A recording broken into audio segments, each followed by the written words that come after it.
Yun, oh. Gumana na, boys, ah. Yun. Nadali rin. Yun, oh. Yun. 36%, oh. Kita nyo, guys. Okay, dala po tayo iPhone 7. Repair. Battery replace ng baterya. Palitan natin to ng battery kasi lumubo na, oh. Yan. Ito naman yung battery niya na nabili natin sa online. Yan. Yan. Kabit na rin to. Siyempre, yung tools na tag-40. Yan. Pwede na to. So dito guys, tinanggal na natin yung mga screw niya at binuksan. Ito, buti yung nabili natin ay may pambukas na sa panggilid.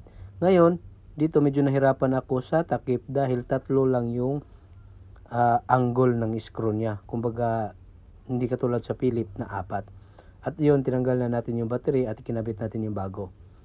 Pagkatapos, tinakpan natin ulit yung connector.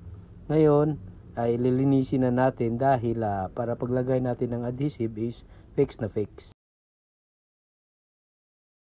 So, natapos na natin kinabit yung battery. So, ang gagawin natin, isi-seal natin gamit to B700.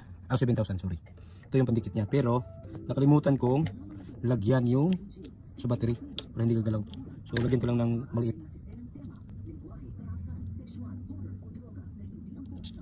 Para lang hindi gagalaw. Kumbaga may ano siya. May pandikit naman talaga ito. May adhesive naman talaga ito dapat. Yan. Tapos, lagyan natin ito. Palibot.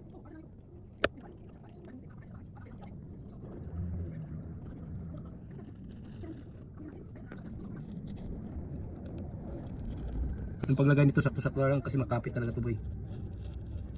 Maniwala kayo sa hindi. Ganda ka lang pag naglagay nito. Kunti lang. Yan. So nalagay na natin. Kabit na natin to. Yan. May lock to dito eh. Tapos fix. Fix. May mga lock yan sa gilid yan. Tulak ko lang. Yan o. Yan.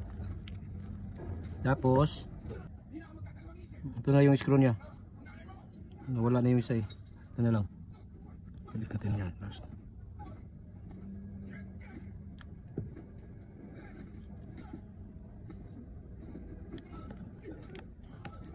Yan o.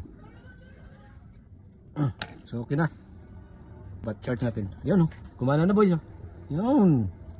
Nadali rin. Kakulubat. Bagong battery nito eh. Sa online.